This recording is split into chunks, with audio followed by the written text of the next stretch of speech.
I know you guys were in Zvishavane, Bulawayo, and judging from how we drive here, how was the drive on the highway, the drive in the cities?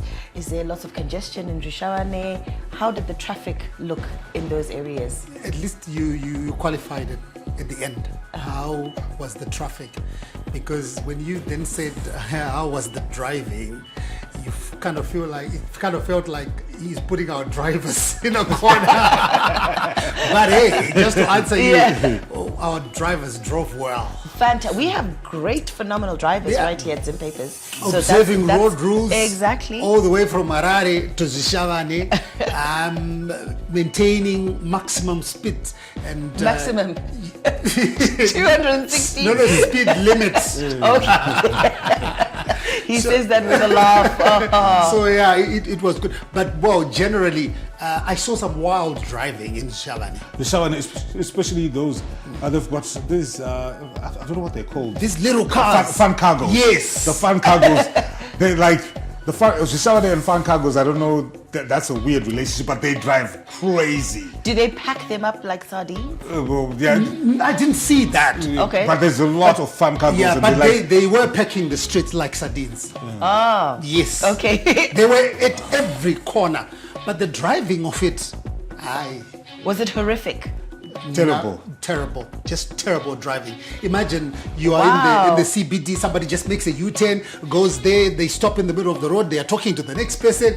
You're asking yourself, what's going on here? And is it the same in Bulawayo? Bulawayo, I think, was much calmer. It was calm, yeah. Calmer. Bulawayo has always been notorious for that. Calm driving, great wide roads. Yeah. I think the wide roads really led into that. And for me, I think for Bulawayo, for me, what got to me is they don't seem to care about time. They take their time. they're not in a rush. Yeah, they're not in a rush. Somebody who's driving in front of you is doing like 2 kilometers an hour. Oh, wow. They're just chilled like that. That just speaks to your way of driving. What you've been 2 kilometers conditioned. an hour is dangerous driving. Yeah, but what you've been conditioned to, because it's not 2 kilometers, it may be 40. No. Because sometimes you think you are might slow driving can be dangerous. Yes, you think Very you are being dangerous. cautious, but you're actually endangering somebody else. Because I'm telling you, it was 2. I'm telling you, like the car wanted to stop.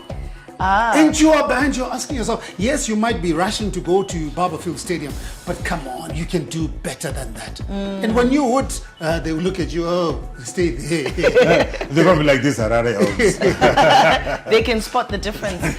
But speaking of our traffic report, this is something that we see on our roads. People have many different ways of driving. Some saying slow driving can cause accidents, fast driving can cause accidents.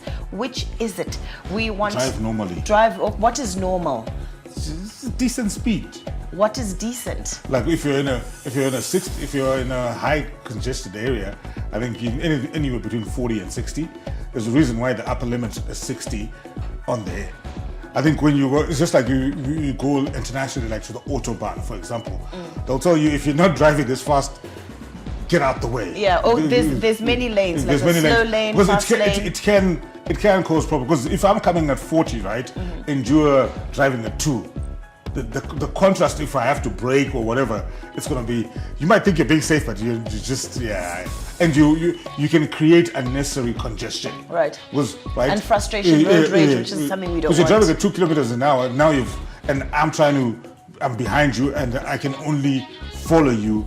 That can create a backlog unnecessarily, and Fine. The road rage. No to road rage.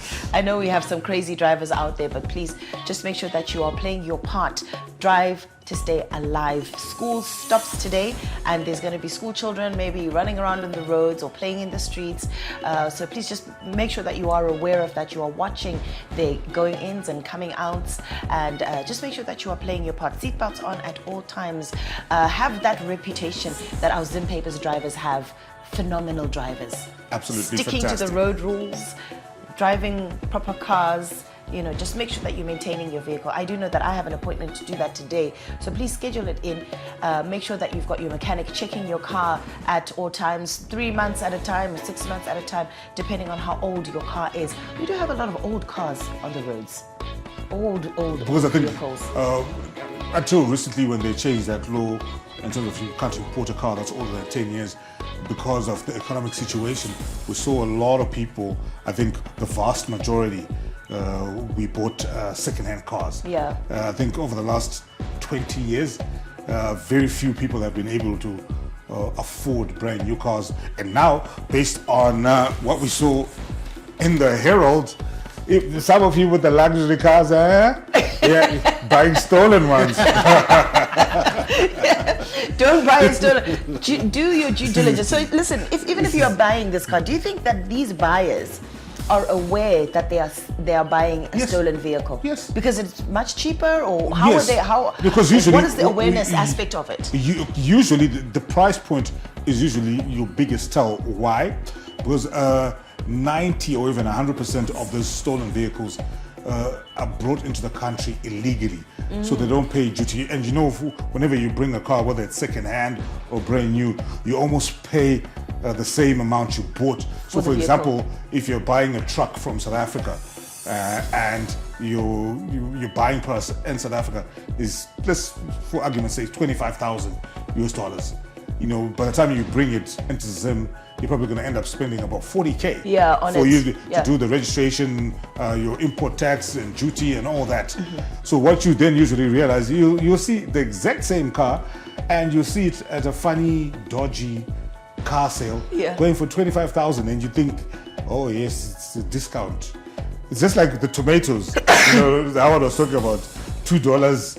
You buy 20 and you get 2. How are you still with us here? Yeah, very much. Because